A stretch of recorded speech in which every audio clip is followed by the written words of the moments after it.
Esta mañana nosotros estamos haciendo una charla fuera de serie porque terminamos la serie pasada, el domingo pasado.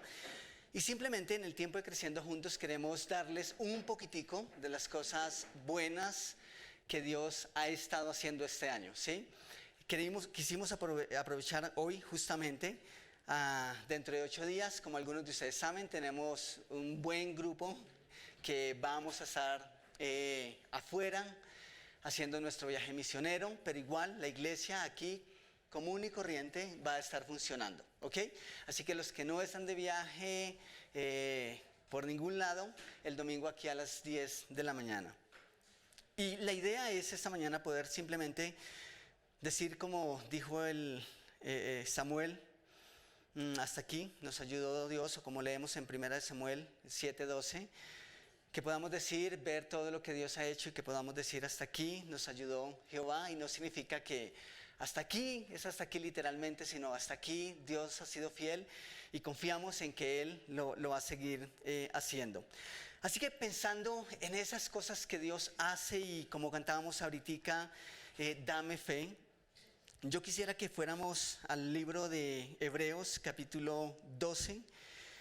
Y quisiera simplemente tomar unas palabras en los primeros versículos del capítulo 12 de Hebreos. Pero básicamente necesitamos recordar antes que el capítulo 10, especialmente el capítulo 11 de Hebreos, lo que el autor está haciendo es tomando todo lo que pasó en el Antiguo Testamento, la mayoría de cosas que pasaron en el Antiguo Testamento, junto con los hombres y mujeres que fueron protagonistas de algunos de esos eventos, y los está trayendo a la iglesia, a los primeros creyentes, a la iglesia primitiva, y les está diciendo: ustedes necesitan recordar estas cosas. Ustedes necesitan, si quieren seguir corriendo la carrera de la fe, deberían recordar estas cosas. Pero básicamente, en resumen, lo que leemos en el capítulo 11, y esas fueron las obras de fe, o en la conclusión de la vida de esos hombres de fe que leemos ahí en el capítulo 11. En conclusión, voy a mencionar algunas cosas. Por ejemplo, nos dice Hebreos 11 que conquistaron reinos. Estos hombres de fe y mujeres de fe conquistaron reinos. Podemos hablar de Josué, hablar de algunos jueces, hablar de David. Luego nos dice que hicieron justicia. David, Salomón, Josafat, Ezequías, entre otros reyes, fueron reyes que hicieron lo bueno delante de Dios. Alcanzaron promesas, eso es lo que nos dice Hebreos 11. Abraham, David, José, Salomón. Dice que taparon bocas de leones. ¿Saben ustedes quiénes o qué hombres hicieron esto? Sansón, David, incluso el mismo Daniel. ¿Recuerdan cuando fue echado al foso de los leones? Luego dice que apagaron fuegos impetuosos. ¿Recuerdan ustedes los amigos de Daniel en el horno ardiendo y no los consumió, ni siquiera sufrieron el mínimo daño? Luego dice que evitaron filo de espada. ¿Quiénes fueron hombres de combate, de lidiar tropas y toda esa cuestión? David, Elías, Eliseo, y podríamos simplemente mencionar algunos más. Estos fueron hombres grandes, de grandes logros, de grandes hazañas, pero eso no es lo único que tenemos en la lista de hombres de fe de Hebreos 11. Hay otra lista, y esa lista dice esto: fueron atormentados. Ok, eso es producto de la fe que ellos tuvieron, o es decir, fueron atormentados y aún así su fe no falló. Fueron apedreados, fueron aserrados. La historia dice que posiblemente Isaías murió de esta forma. Otro aspecto es muertos a fila de espada. ¿Cuántos hombres anónimos pelearon la buena batalla, especialmente en el Antiguo Testamento, y no tenemos esos nombres siquiera en Hebreos 11? Luego dice que fueron errantes, que anduvieron de aquí para allá y viceversa. Y en esa travesía ellos experimentaron pobreza, persecución extrema, y todo eso es fruto de la fe. Ahora, uno lee la primera lista y es muy común o natural pensar: quisiera ser como uno de esos hombres o como una de esas mujeres. que conquistaron reinos, que alcanzaron promesas, que taparon bocas de leones, que apagaron fuegos impetuosos. Y leemos la segunda lista y la mayoría de personas, no en nuestro entorno, pero hay muchos creyentes diciendo, ok, eso fue para otra época. Eso fue para otros creyentes. A ellos les tocó morir a filo de espada, ellos fueron apedreados, fueron atormentados. Y es posible que sí, en ese tipo de persecución manifiesto de esa manera, sí, pudo haber sido exclusivamente para ellos. Luego significa que la iglesia y que nosotros y que los hijos de Dios estamos exentos. No, esas son cosas para la iglesia de hoy. No es diferente para nosotros. Los tiempos han cambiado, los ataques han cambiado. Pero realmente toda esa lista nos compete a nosotros, a la iglesia, hoy como lo estamos leyendo. Ahora sí, después de haber dicho eso, miremos Hebreos. Vamos a Hebreos y vamos a leer los primeros versículos 1 y 2 de Hebreos 12. Dice, por tanto, nosotros, ¿qué? También. Por tanto, nosotros también, teniendo en derredor nuestro tan grande nube de testigos, despojémonos de todo, ¿qué? Peso. ¿Y qué más? Pecado. El pecado pesa, ¿cierto? Pero peso y pecado aquí son dos cosas diferentes. Son dos cosas distintas. Y sí, el pecado pesa, pero eso es lo que Pablo dice, o el autor de Hebreos dice, que despojémonos de ese peso, no necesariamente se está refiriendo a pecado, son otras situaciones. Pero dice, despojémonos de todo peso y del pecado que nos asedia. Y luego dice, corramos con paciencia la carrera que tenemos por delante. Puesto los ojos en Jesús, el autor y consumador de la fe, el cual por el gozo puesto delante de él sufrió la cruz, menospreciando el oprobio, y se sentó a la diestra del trono de Dios. Ok, el versículo 1 dice, por tanto. Podríamos leer también, por tal razón, por esta razón, por esto mismo. ¿Qué dice el autor después? Corramos. Nombra todos los difuntos en el capítulo 11, creyentes que murieron en el pasado. Bueno, sí murieron es pasado, ¿cierto? Sí, es un buen dato.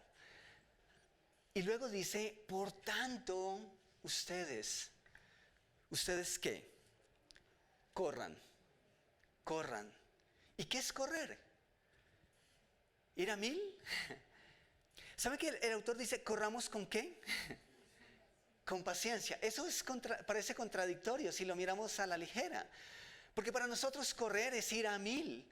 Tenemos que hacerlo ya, todo ya. Y eso es lo que socialmente estamos viviendo, ¿cierto? Hazlo rápido y está bien. Hay cosas con las que necesitamos ser diligentes y hacerlas en el momento. Pero luego dice con paciencia. Ok, ¿será que esa carrera de la fe está tan libre que simplemente nosotros podemos echarnos a correr? Creo que son dos palabras importantes. Él está diciendo, corran, pero corran con paciencia. ¿Por qué? ¿Ustedes han visto en las Olimpiadas que hay carreras de obstáculos? ¿Sí? ¿Y han visto los que han tenido la oportunidad cuántos atletas simplemente llegan después de haberse preparado tantísimo? ¿Saben? Yo no creo que esas personas, aun cuando fallan, aun cuando quedan en la última casilla, yo no creo que ellos lleguen sin sentirse preparados. ¿Me hago entender? Yo creo que cuando ellos participan y cuando cada país elige su delegación que les va a representar, yo creo que eso es producto de un examen exhaustivo. De hecho, lo que se hacen son competencias internas. Y los mejores a nivel nacional, los más competitivos, luego van a representar. Y ellos llegan allá con la certeza, yo creo que si no creyeran y no tuviesen la esperanza de que pueden lograr algo, pues sencillamente tal vez no participarían. Tal vez dirían, ok, ve tú, ¿cierto? Pero ellos llegan con una expectativa de que van a superar esos obstáculos. ¿Y qué ocurre? En el camino fallan. Tal vez eso es lo mismo que quería decir el apóstol Pablo cuando decía, el que esté o el que piense estar firme, mire qué, que no caiga. Entonces, por eso, por un lado, Él nos está diciendo, corran, pero háganlo con paciencia, sabiendo que van a encontrar demasiados obstáculos. ¿Qué fue lo que hicieron esos hombres y mujeres del capítulo 11 de Hebreos? Pues ellos habían corrido la carrera de la fe, habían peleado la buena batalla, habían muerto en combate. Y las palabras que leemos son escalofriantes. Y uno pensaría que eso no debería estar en la Biblia porque de pronto los creyentes y los hermanos van y se nos desaniman. Pero la Biblia dice que fueron apedreados, atormentados, aserrados, muertos a filo de espada. Eso es impresionante. Y esas son las palabras que leemos de ellos. Y luego el autor nos dice, por tanto, ¿quién es o qué les ha sobrevenido a ustedes? Para que luego digamos, ¿en serio? ¿Esa es la carrera? ¿Esa es la vida cristiana? Él dice, ellos están ahí, sus nombres están puestos en la Escritura para que ustedes cobren ánimo.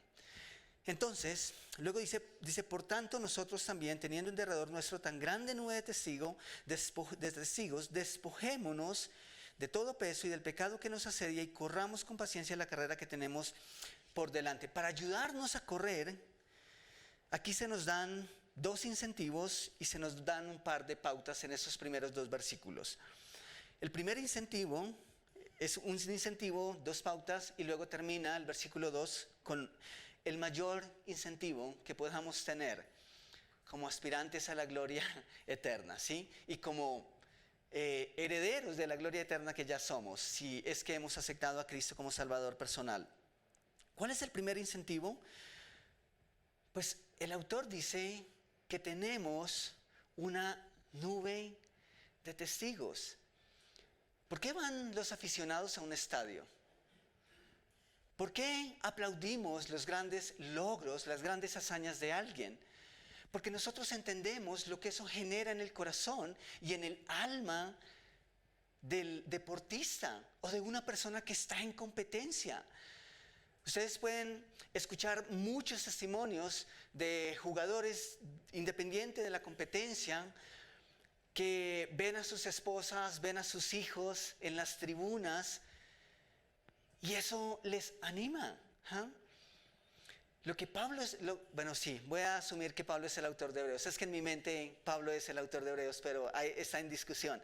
Pero lo que Pablo dice es, hay una nube de testigos y él los ha acabado de mencionar. Ahora, ¿ustedes saben la cantidad de personas que van a un estadio y nunca han pateado un balón de fútbol? Es normal. ¿Ustedes saben cuántas personas salen a las calles a aplaudir a los que están, a los escarabajos que están compitiendo en una bicicleta? ¿Saben cuántas de esas personas han montado una bicicleta alguna vez? No. Papá fue una de esas personas. Yo sabía que el ciclismo existía porque papá nunca le faltaba su radiecito en la cintura y era fanático a las carreras ciclísticas, ¿sí? ¿Se dice así? Y yo recuerdo que fue muy fanático de Miguel Indurain, ganó varias competencias, esas fueron las últimas noticias que yo escuché en ese tiempo. Pero, ¿saben cuántas veces papá se subió a una bicicleta? Se intentó subir una vez y se pegó un golpe que le perdió el cariño a la bicicleta y siempre nos contaba esa historia. De hecho, cuenta mi tío que había una bicicleta de un amigo, papá la tomó, ni siquiera se subió, la tomó así y salió a correr y dijo, aquí va cochise, y se cayó sin irla montando. ¿Sí? Y dice que nunca, en serio, nunca vi a papá subirse siquiera una moto, nunca, lo que eran bicicletas y motos, nunca, a partir de esa experiencia. Pero amaban, en serio. Esperaban las competencias y ahí estaba con su radio. Lo mismo el fútbol. Vi patear a papá un balón algunas veces, pero porque ya no le quedó más opción. Pero le gustaba el fútbol y apoyaba a un equipo. ¿Ustedes creen que estos hinchas son igual o funciona lo mismo? Es diferente, es muy, muy diferente. Cuando Pablo enumera esa lista, está diciendo, míralos a ellos. Piensa en ellos. Esos hombres tienen algo maravilloso que contarnos. Esos hombres hacen parte de los que compitieron y ganaron. La meta es posible, la carrera es posible. Tal vez no estén ahí aplaudiéndonos, como tenemos la idea de hinchas, pero son más que eso. Son personas que ahora están del otro lado y que nos recuerdan que vale la pena. Estas personas pasaron por donde tal vez muchos de nosotros ahora estamos pasando. Y ellos nos recuerdan y nos motivan a vivir una vida de fe, a sortear los obstáculos. Cuando nos falte el ánimo, Pablo dice, mira esos testigos, tú no estás solo, tú no estás sola. No estamos solos en esta competencia. Tenemos del otro lado a muchos que simplemente ya la pasaron. Así que los difuntos de Hebreos 11 nos dan testimonio acerca de esa bendición, de esa eternidad que aguarda por nosotros. Esa multitud de testigos no son solo espectadores, son personas que con su testimonio, que con su vida, nos animan a vivir de la misma manera. Y saben, esta mañana, y vamos a cantar una canción más ahora, siempre tenemos 3 canciones, solo cantamos 2, pero es con esa intención, que nosotros podamos decir, Dios, gracias, porque por difícil que parezca, tal vez como va a decir Pablo más adelante, ustedes no han llegado a ese punto de darlo todo. Eso es lo que el apóstol Pablo dice después de esos 2 versículos a la iglesia. Tal vez nosotros hemos pasado por situaciones muy difíciles. Tal vez Dios nos ha puesto desafíos. Tal vez hemos encontrado muchos tropiezos, pero aquí estamos, ¿sí? Y yo quisiera que pensando en eso, y tal vez vienen a tu mente, y yo quisiera invitarles a que esta mañana pensaran en un instante todas esas cosas que en medio de la dificultad Dios ha hecho y que ha hecho posibles. Y que pensando en eso, cantáramos la canción que sigue, que son 10,000 razones. Piensen, pongámonos en pie, por favor, y meditemos en esa multitud de cosas que con toda seguridad yo sé que Dios ha hecho en nuestras vidas. Y tal vez podemos pensar en esas cosas que aún esperamos que Él haga. Y con esa fe, con esa certeza de ese Dios que ha obrado, nosotros podamos decir, tengo 1, 1,000, 10,000 razones para decirte, Dios, gracias.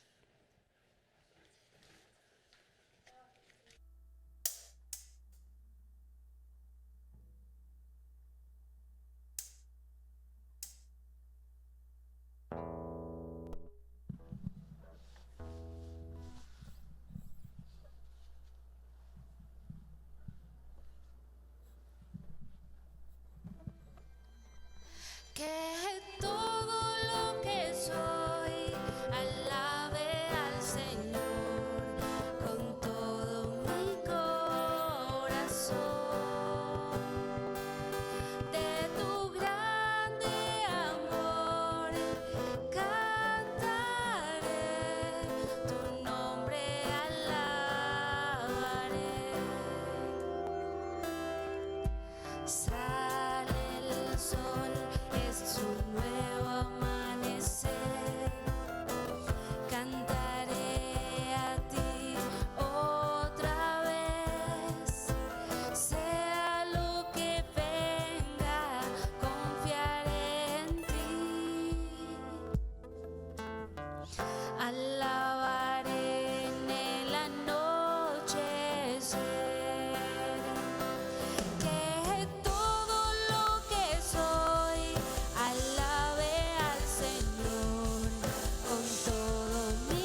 que tu gloria, mi alma cantará de tu amor sin final.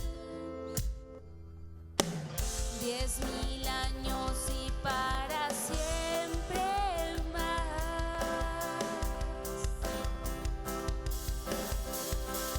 Que todo lo que soy alabe al Señor con todo mi corazón. De tu grande amor cantaré, tu nombre alabaré. Que todo lo que soy alabe al Señor con todo mi corazón. De tu grande amor cantaré, tu nombre alabaré. Tu nombre alabaré. Tu nombre alabaré.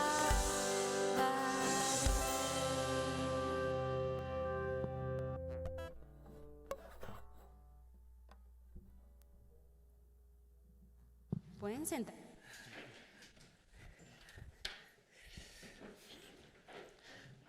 Ok, entonces dijimos que tenemos 2 incentivos y que tenemos 2 pautas para correr esa carrera que tenemos por delante. ¿Cuál es el primer incentivo? Esos nombres, esos hombres, esas mujeres que nos dicen: no están solos en esto, nosotros vivimos y pasamos la prueba, corrimos la carrera que ahora ustedes están corriendo. ¿Cuál es la primera pauta? El segundo punto y la primera pauta, porque podemos despojarnos del peso que nos asedia. ¿Saben qué cosas pesaban tanto para los primeros creyentes en ese contexto en el que el autor está escribiendo?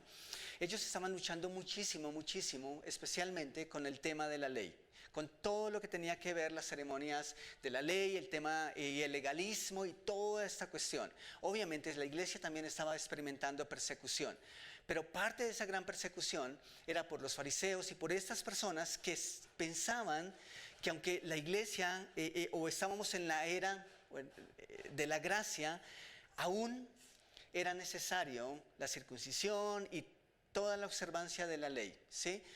Si es que deseaban ser salvos. Esto era parte de lo que ellos estaban luchando y llevando. Pero como dijimos, no necesariamente es pecado. El autor dice: despojémonos de todo peso. Ahora, ustedes pueden pensar ahora mismo en situaciones en sus vidas que, aunque no son pecado, pesan sobre sus espaldas. Cargas que tal vez han decidido tomar y que ni siquiera son propias llevarlas. Esas son cosas que, según el autor, no nos dejan correr. Y estaba pensando esta semana, ¿qué cosas pesarían para nosotros? Por ejemplo, ¿era mala la circuncisión? ¿Era un pecado? No pasaba nada. ¿Pero era una carga que ellos debían llevar? No debían llevarla ya. Una marca física que fue necesaria por un tiempo, pero que ahora Pablo les está diciendo: no es necesario. ¿Por qué tienen que llevar esa carga? Ese es simplemente un ejemplo. No es pecado, pero estaba ahí. Y obviamente eso generaba distracción. Entonces estaba pensando, bueno, ¿qué sería para nosotros, qué sería para ti en ese tiempo algo que pesa, que no necesariamente es pecado, pero que pesa sobre las espaldas? Respondiendo a esa pregunta y especialmente enfocando en este año, y por favor, les invitamos a Creciendo Juntos, porque queremos contarles un poquitico de cómo ha sido este año en materia de finanzas, por lo menos los últimos 3 meses, que seguramente tienen mucho que ver con el resto del año. Pero pensaba en lo que ha sido este año, especialmente al principio, terminando el año pasado, y pensaba en algunas cosas que por lo menos para mí lo fueron. Y tal vez lo fueron también para ustedes, tal vez lo fue para ti. Pero una de esas cosas fue la duda. Siempre estoy diciendo o estoy pensando, ¿será que sí? ¿Será que no? Y bueno, la duda en cierto punto puede llevarnos a pecar, ¿sí? En cierto momento uno puede decir, bueno, es normal que uno medita, pero cuando esa duda te lleva a actuar, bueno, entonces creo que es bueno sentir ese tipo de incertidumbre porque te acerca a Dios. Pero ¿saben? Dudé y casi siempre tengo esas cosas en duda. Especialmente con lo que va a pasar este año y con lo que está pasando este año, por ejemplo, con el viaje misionero, ¿sí? Siempre me preguntaba, ¿será que sí? ¿Será que no? Aún así, Dios nos impulsó a caminar. Y ahora nos damos cuenta que Dios lo hizo posible. Claro, partimos el martes, el miércoles, si Dios quiere, pero después de haber hecho unas cosas que hace un año atrás, si soy honesto, yo decía, ¿será que sí? ¿Será que nos apuntamos a esto? Bueno, eso pesó, no tendría que pesar, pero fue algo que por un momento tal vez me quitó el impulso y estaba ahí. Podríamos habernos detenido ante la pregunta, ¿será que la iglesia se animará? ¿Será que lo comentamos a la iglesia o será que no, eso creo que es tan difícil? De hecho, yo mismo estoy pensando, ¿será que sí? Pues, ¿qué puedo esperar de la iglesia? Y creo que en ese sentido tal vez muchos de ustedes tuvieron más fe que yo. ¿Ah? Pero aún eso no nos detuvo. El martes, 14 personas de nuestra iglesia vamos a nuestro primer viaje misionero. Eso es genial, ¿sí? No nos detuvimos ante eso. Podríamos habernos sentido limitados ante el presupuesto. De hecho, al principio era una limitante. Para todos creo que era una limitante. Y decíamos, ¿de dónde vamos a sacar esa plata? Justo empezando diciembre, ¿sí? Mes de parranda y animación. ¿Dónde va a quedar la animación? No sé dónde va a estar este año, pero seguro que ahí está, ¿sí? Ahí está. Entonces podríamos simplemente habernos bloqueado y haber dicho, pero es que no tenemos. Cuando la mayoría de nosotros miramos nuestro presupuesto y miramos lo que no queda, ¿sí? Esa es nuestra realidad y es la realidad para muchos de nosotros, para muchos de ustedes. Sin embargo, Dios ya nos dio la oportunidad de hacerlo. Dios lo hizo posible. Ahora veo una iglesia que me hace pensar que está dispuesta a dar. Y eso me llena. En serio, creo que ese proceso este año ha sido tan satisfactorio en lo personal, ver la iglesia haciendo esas cosas, que anoche, y lo he hecho muchas veces a otras personas, yo ya siento que ganamos, ¿sí? Siento que hicimos algo que nunca habíamos hecho, pero ahora siento que es verdad cuando la Biblia dice que hay más gozo en dar que en recibir. Y siento que eso es lo que ustedes han hecho, en serio. Creo que este proyecto nos ha unido como iglesia y nos ha compenetrado más como familia. Muchos de ustedes simplemente se liberaron a la hora de hacer, a la hora de aportar, a la hora de opinar, a la hora de dar. Y eso es a lo que somos llamados. Eso fue lo que saltó el apóstol Pablo a las iglesias en Macedonia. Ellos habían dado con liberalidad. ¿Y qué es dar con liberalidad? Disponernos y decir, lo voy a hacer. ¿Y qué va a pasar? Bueno, soy libre para hacerlo. Y creo que eso es lo que nosotros hemos visto. Muchos de ustedes dijeron, no voy al viaje al principio. Y está bien. Está bien, porque esa era parte de lo que le dijimos que nos dijeran. Pero ¿saben qué pasó? Muchos de ustedes dijeron, pero puedo apoyar. Podemos apoyar. ¿Y qué pasó? Llegaron agendas, luego llegaron más agendas, luego llegaron tequeños, llegaron empanadas. Creo que con qué abrimos, bueno, no, eso va más adelante. Llegaron tortas. Y entonces ustedes compraron esas tortas. ¿Saben qué me parece interesante? Y ustedes me van a decir sí o no. ¿Cuántos de ustedes salen del servicio no a las 11:15 que tenemos creciendo juntos, que es cuando comíamos la empanada, sino a las 12:30 del día y van yendo para sus casas, hacen una pausa y dicen, uy, me quiero comer una empanadita aquí, me quiero comer un sándwich, uy, ese postre en esa panadería se ve tan rico que voy a despistar el estómago mientras llegamos a casa? ¿Ustedes hacen esas cosas? Tal vez a veces, ¿cierto? Pero ¿por qué compraron las cosas que compraron? Saben, yo no quiero pasar eso por alto, en serio, eso es valioso, eso es valioso. Yo sé que si no hay empanadas, ustedes no hubieran comido empanadas porque no habían ido a comprarlas a la panadería. ¿Me hago entender? Esa es parte de la contribución. Es parte de lo que ustedes decidieron hacer. No, nadie lo dijo, nadie lo dijo. Pero tal vez vendimos empanadas a 2,000, en donde aquí a la vueltica se consiguen a 1,100. No iguales de ricas, pero ok. Ya no, ¿cierto? Eso se acabó. Eso era antes de la pandemia. Eso era antes de la pandemia. Esa fue la forma en que ustedes decidieron apoyar. Y es algo por lo que decimos, gracias Dios por proveer esas cosas. Y de esa forma, eso es muy, muy bonito. Cuando uno ve que Dios hace esas cosas y que ustedes han hecho esas cosas. Otros, en cambio, dijeron desde el principio, yo me apunto, ¿sí? Yo me apunto. Y aunque algunos tenían todo el recurso al principio, dijeron, nosotros estamos dispuestos también a hacer. Y ahí sí, llegaron las arepas, llegaron las tortas, llegaron los pasteles y llegaron muchas, muchas otras cosas. Y todo eso hace que hoy estemos diciendo, el miércoles, si Dios quiere, salimos. Dios lo hizo posible a través de ustedes, a través de la iglesia. Entonces, ¿por qué esas cosas? Bueno, es parte de lo que Dios nos ha puesto a hacer. Y saben, lo hemos hecho. Es parte de la carrera que tenemos por delante. Es de esas cosas ante las cuales podemos frenarnos o podemos crecer. Podemos permitir que Dios estire nuestra fe como lo ha venido haciendo. Entonces, primer incentivo, no estamos solos, tenemos testigos. Según la primera pauta, ¿cuál era? Despojarnos de esas cosas. Y creo que lo hemos hecho. Tercer punto y segunda pauta, podemos despojarnos del pecado. Podemos despojarnos del pecado.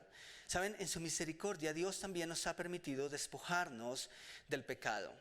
Él venció el poder del pecado en la cruz, que nos mantenía lejos de Él, pero ahora es nuestra responsabilidad combatir día a día contra ese pecado. Si hay algo que no nos deja correr, que nos obstruye en nuestro crecimiento espiritual, en nuestro camino de fe, es el pecado. ¿Y saben qué hacen los atletas? Se preparan, se despojan. Los nadadores se depilan completamente, no por pasión. Algunos hombres lo hacen ahora por pasión, por estética, por gusto personal. Pero ellos lo hacen para ser más ligeros, porque el vello pesa y todas esas cosas. ¿Qué hacen los deportistas? ¿Saben cuál es la dieta de Lionel Messi? Bueno, dijeron que cuando él llegó, y eso es un dato de hace muchos años, básicamente la dieta de él era pescado y creo que pasta, ¿sí?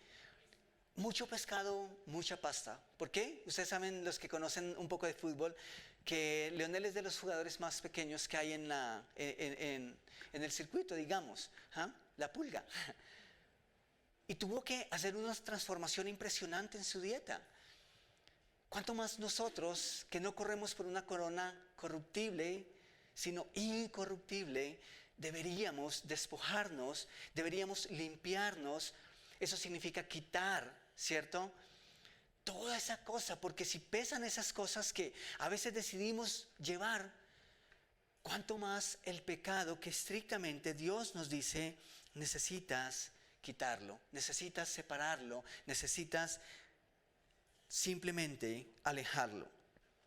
Es como si Pablo nos dijera, si tú quieres quedar a medio camino, pues dale.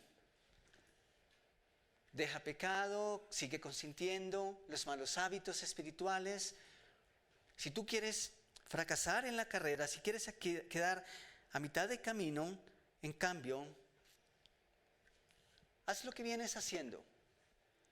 Pero si quieres llegar bien, si quieres correr, deshazte, sepárate, aléjate, corta con el pecado.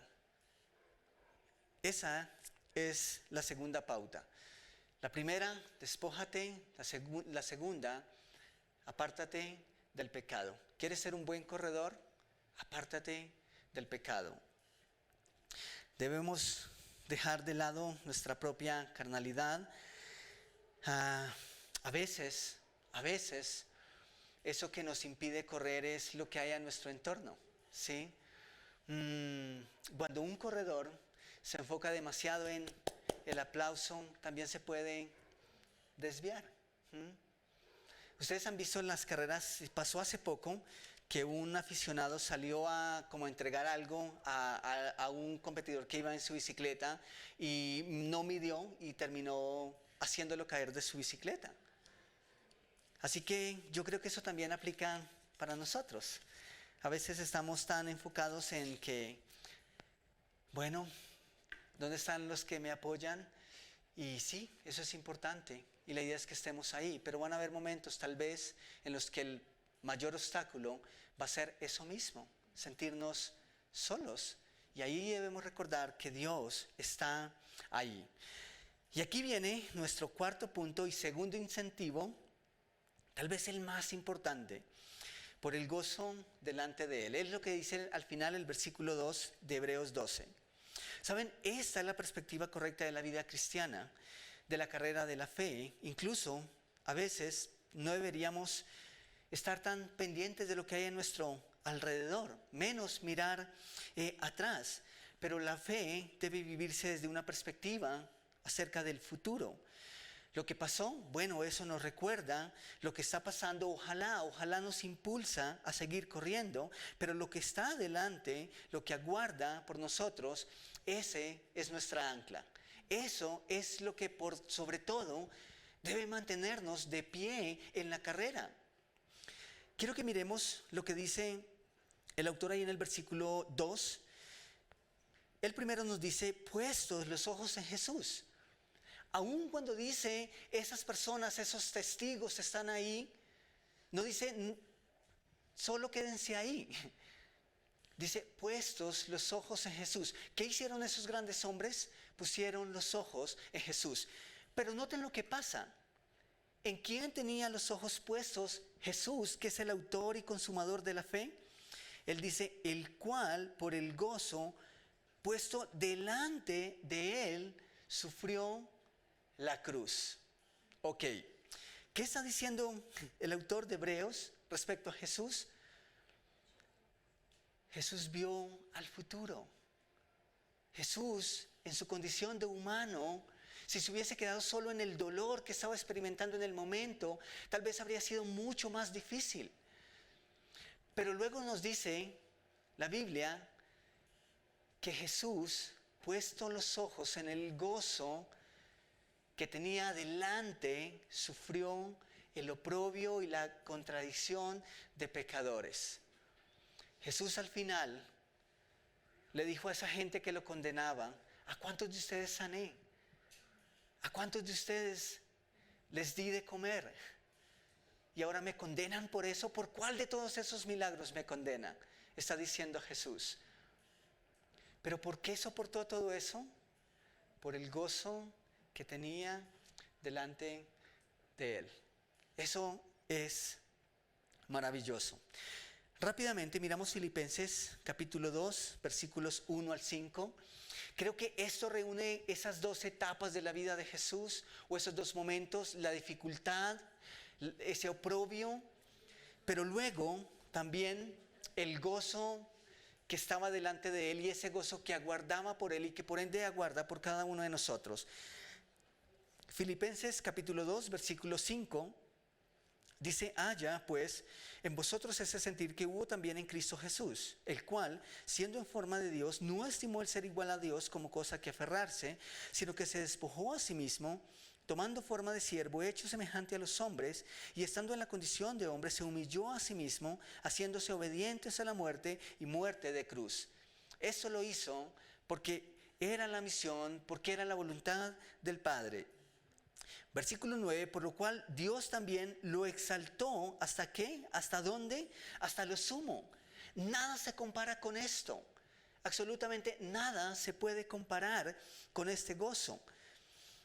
Y lo exaltó a lo sumo y le dio un nombre que es sobre todo nombre, para que en el nombre de Jesús se doble toda rodilla de los que están en los cielos y en la tierra y debajo de la tierra, y toda lengua confiese que Jesucristo es el Señor, para gloria de Dios Padre. Sí hubo contradicción, sí hubo injusticia, sí hubo castigo, pero también había un gozo que esperaba. Había un gozo que había sido prometido y nada, absolutamente nada se compara con eso. Jesús también nos enseña de eso.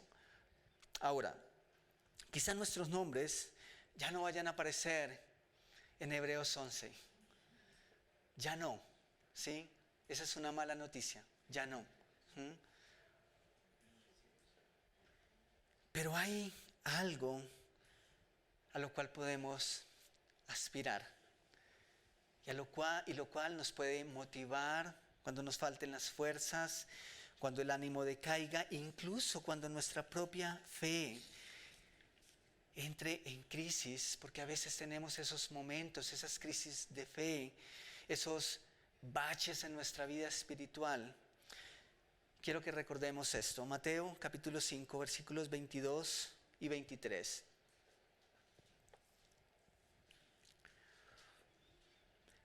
Esta es la parábola de los talentos. Y simplemente quiero tomar unos versículos al final. Mateo 5, versículos 22 al 23. Jesús está hablando de cuando Él regresa y todos vamos a estar delante de Él y vamos a tener que dar cuentas de qué hicimos con nuestros talentos, con nuestros dones, con los recursos. ¿Por qué no? ¿Cómo vivimos nuestra vida de fe? ¿Cómo corrimos esa carrera? Y luego dice, y cuando se presentó el que había recibido 2,000 monedas, dijo, Señor, me entregaste 2,000 monedas, he aquí, he ganado otras 2,000. Y su Señor le dijo, bien, siervo bueno y fiel. Sobre poco has sido fiel, sobre mucho te pondré, entra en el gozo de tu Señor. Está mal la cita, ¿cierto? Ok, pero lo tienen en pantalla, ¿sí? Ok.